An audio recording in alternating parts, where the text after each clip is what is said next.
The idea of civic engagement and social activism and bringing people onto the streets or organizing people is always to position a negotiation in which there is a delivery of a tangible good that improves the lives of people.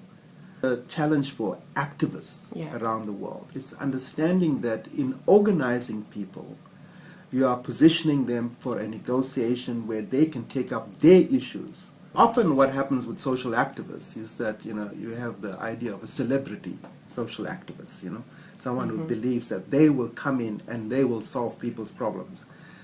And usually it is a very Western phenomenon. It's like I'll parachute someone into Africa and I will create a wonderful model in this village. And I will show you poor Africans and poor Asians about how to fix up the problem. And the issue of development is that it's not linear. There's no one path to it. It's very complicated. It's a minefield. There's no simple solutions out there. And I think people that just advocate blindly that there's simple solution, there's one division, there's no gray area, and we just need to organize people to take on the elites, without understanding how does one build up organization, build the confidence of communities, engage on the issues, and sometimes it may take you years to achieve it. We must move away as activists from this notion that we need some grand leader to lead us. We actually need very ordinary people to take their lives into their own hands and say, we've had enough. And we are going to organize ourselves. And you might be housewives, you might be unemployed, you might be domestic workers, you might be industrial workers, you might be students. Is that you begin to understand what are your rights as a human being, and how do we organize people around those rights in a way that makes sure that we will negotiate. And in any negotiation, there are always compromises. But if we are clear about where we want to go as our destination, then people get confidence in themselves.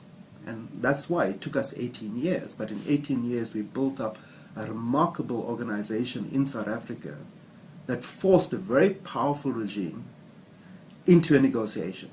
And yes, we had the support internationally of people. And that international solidarity needs to be understood. It was very people-to-people based solidarity. It was involved people making personal decisions not to buy South African wine, not to buy oranges that are produced in South Africa. For dock workers to say, I refuse to offload this ship because it's bringing products from South Africa. It took those very personal decisions that people made that were effective. It wasn't, again, the grand decisions of the UN. It was a simple day-to-day decisions that very ordinary people made in their lives to take a stand on an issue.